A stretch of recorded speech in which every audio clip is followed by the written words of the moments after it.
Okay. Rammohan Rao గారు ముందుగా కవిత వ్యాఖ్యల పైన మీరు విశ్లేషించండి. ఆ తర్వాత కాళేశ్వరాన్ని సిబిఐకి అప్పగించడము దానిపైన చెప్దురు. జస్టిన్ గారు, మీకు నాగేంద్ర గౌడ్ గారికి, అట్లాగే మానవతరాయ్ గారికి, జాగృతి సంస్థ తరఫున శ్రీకాంత్ గారికి అందరికి నమస్కారం. అట్లాగే మన హెచ్ఎంటి ప్రేక్షకులకు కూడా.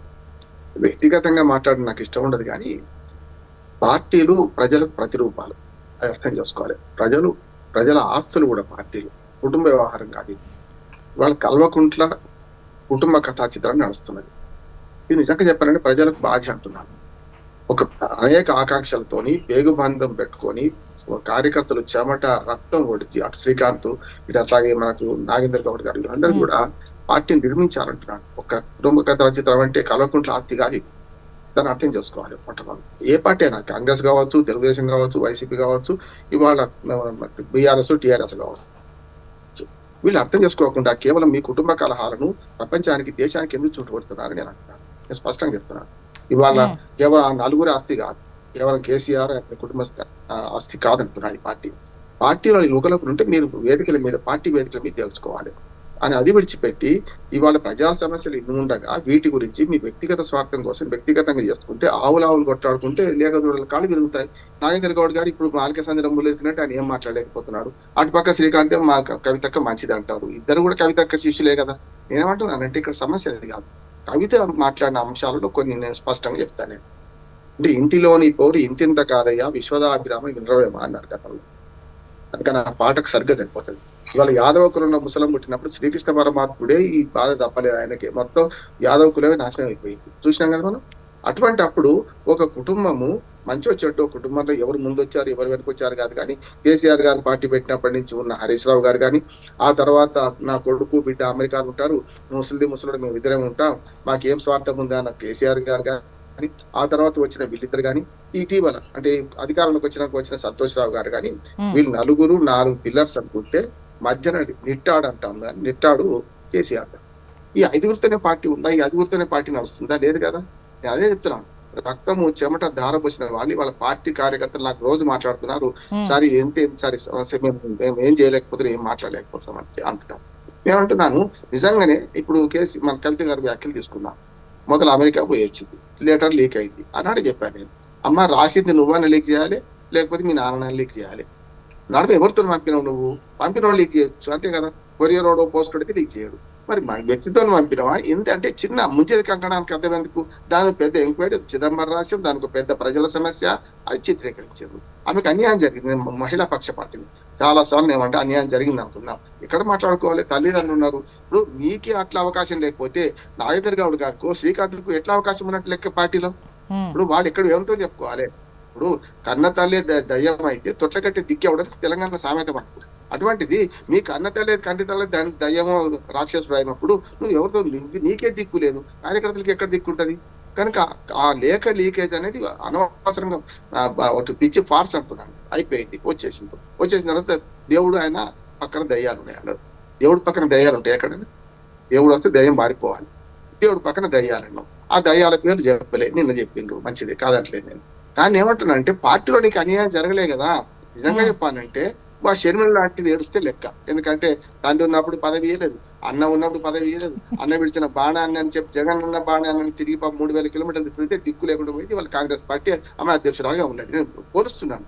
ఇలా ప్రియాంక గాంధీకి దిక్కు లేదు పాపం. ఎందుకంటే ఏదైనా సరే మహిళా వివక్ష కొనసాగుతుంది పార్టీలలో. కానీ నీకు వివక్ష కొనసాగలే. మీ నాయన నీకు ఎమ్మెల్సీ ఇచ్చిండు, తర్వాత ఎంపీ ఇచ్చిండు, ఇప్పుడు ఎమ్మెల్సీ ఇచ్చిండు. ఏం తక్కువైంది?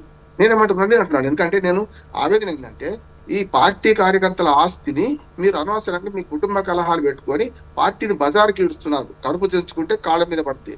నేను కేసీఆర్ గారి మీద అంటున్నాను. కేసీఆర్ గారి వాళ్ళ పరిస్థితి అంటే గుండెల మీద కుంపట్లాగా వీళ్ళందరూ కుటుంబ సభ్యులు కూర్చుని పెట్టారు. నిజంగా చెప్పారంటే ఆయన తెలంగాణ జాతిపితగా ఎదగాల్సినోడు ఈ కుటుంబ కలహాల వల్ల, కుటుంబం వల్ల నష్టపోతున్నా అంటారు. ఉన్నది పుత్ర వాత్సల్యం ఉన్నది, పుత్రికా వాత్సల్యం ఉన్నది, అల్లుడు వాత్సల్యం ఉన్నది, కొడుకు వాత్సల్యం ఉన్నది, అది ఉన్నాయి కాదంటే. ఇవి ఎక్కడి వరకు ఉంచుకోవాలి? తన వరకే ఉంచుకుంటే నష్టం లేకపోతుంది అంటున్నాను.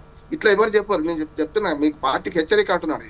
నేను ఏమంటున్నానంటే రబేటోని ముందర బజార్లో పడ్డట్టు మీ పార్టీ ఇప్పుడు మొదలే నూతిలో పడ్డ మీద 100 రాళ్ళు వేసినట్టు కుటుంబ సభ్యురాలే ఈ మాట అంటుంటే రేపు ప్రజలు ఎట్లా అర్థం చేసుకుంటారు? ఒక మాట చెప్పాను, ఇప్పుడు నాగేంద్ర గౌడ్ గారు నోరు పుసుకొని అంటే కూర్చున్నారు కవిత గారు కానీ నిన్న ఇప్పుడు మాట్లాడినప్పుడు రేపు ఇక పార్టీ ఉంటే ఎంత లేకపోతే ఎంత అంటే పార్టీ ఇంపార్టెంట్ కాదు అన్న విధంగా కూడా మాట్లాడినట్టు అన్నారు నేను కవితకు చాలా మంచి అభిమాని. కవిత మంచి పని చేసింది జాగృతి ద్వారా. ఆనాడు బాల గంగాధర్ తిలక్ స్వాతంత్ర పోరాటంలో ఏదైతే బొంబాయిలో ఆయన ఉద్యమాన్ని ప్రారంభించి ఈ వినాయక చవితి ఉత్సవాలను స్వాతంత్ర పోరాటానికి మలుచుకున్నట్టే కవిత గారు కూడా అచ్చంగా జాగృతి ద్వారా బతుకమ్మ పండుగను ఐకాన్ చేసుకొని ఇవాళ తెలంగాణ సంస్కృతి రక్షించింది. అది వేరు. అవన్నీ మర్చిపోయి వాళ్ళ మీ కుటుంబ కలహాల కోసం, మీ ఆస్తుల కోసం, మీ ఆస్తుల పంచాయతీ కోసం, మీ అన్న చెల్లెల పంచాయతీ కోసం పార్టీని ఎందుకు బలిపెడుతున్నారని అడుగుతున్నాను. పార్టీ ప్రజల ఆస్తి, మాలాంటి వాళ్ళ అందరి ఆస్తి అంటున్నాను. మీరు ఒక్కరితే కాదు, తెలంగాణ ప్రజల ఆకాంక్షలు ఆస్తి. అది కాంగ్రెస్ పార్టీ కావచ్చు, ఏ పార్టీ అయినా సరే. ఇక్కడ నేను మాట చెప్తున్నాను. ఇప్పుడు మీరు అన్నదే కదా, ఏమన్నది ఆమె పార్టీ ఉంటుంటే పోతుంది అంటే, నిజంగా పేగు బంధం ఉంటే ఆ మాట మాట్లాడదు. పార్టీ పేగు బంధం శ్రీకాంత్కున్నది, లేకపోతే నాగేంద్ర గౌడ్ గారు ఉన్నది. ఏమున్నది వీళ్ళు, ఆమెకి ఏమున్నది చెప్పండి?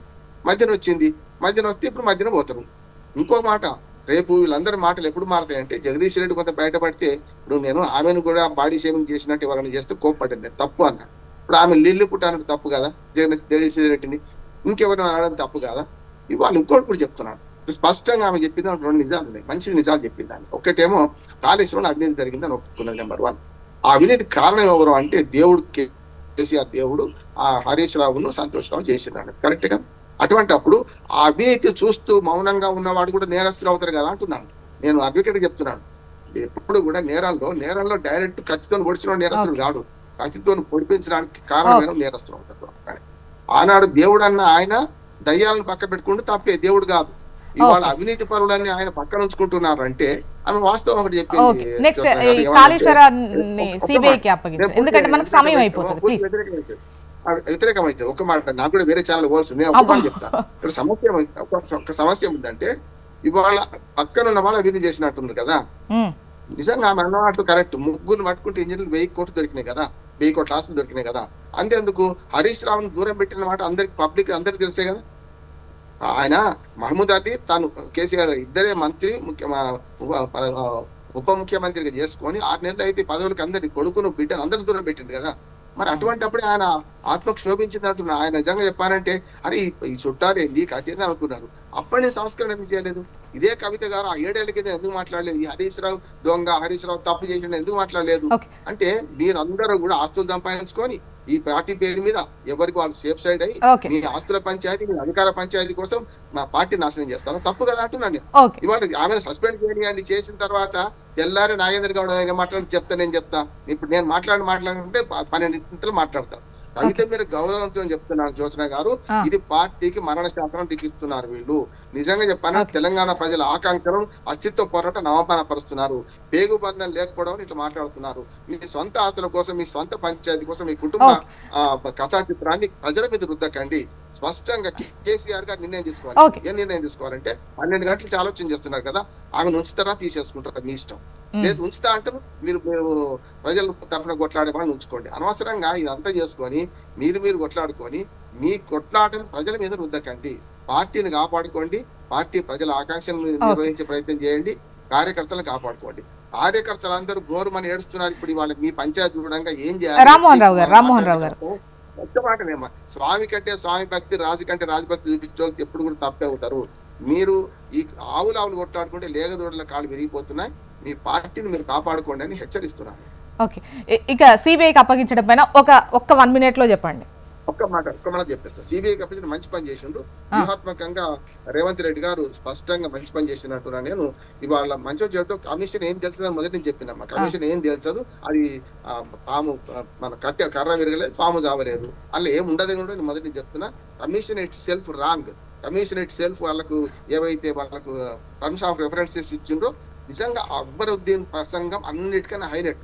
అక్బరుద్దీన్ అన్ని వాస్తవాలు మాట్లాడాడు. నేను దానికి మించి మనం ఏం మాట్లాడేది లేదు. అప్పచెప్పడం మాత్రం మంచిదే. విచారణ జరగాలి, అవినీతి పనులు ఎవరో తేల్చాలి. కాళేశ్వరంలో ఏం జరిగిందో ప్రజలకు ప్రజాధనం దుర్వినియోగమైన ప్రతి పైసా వసూలు చేయాల్సిన అవసరం అయితే ఉందని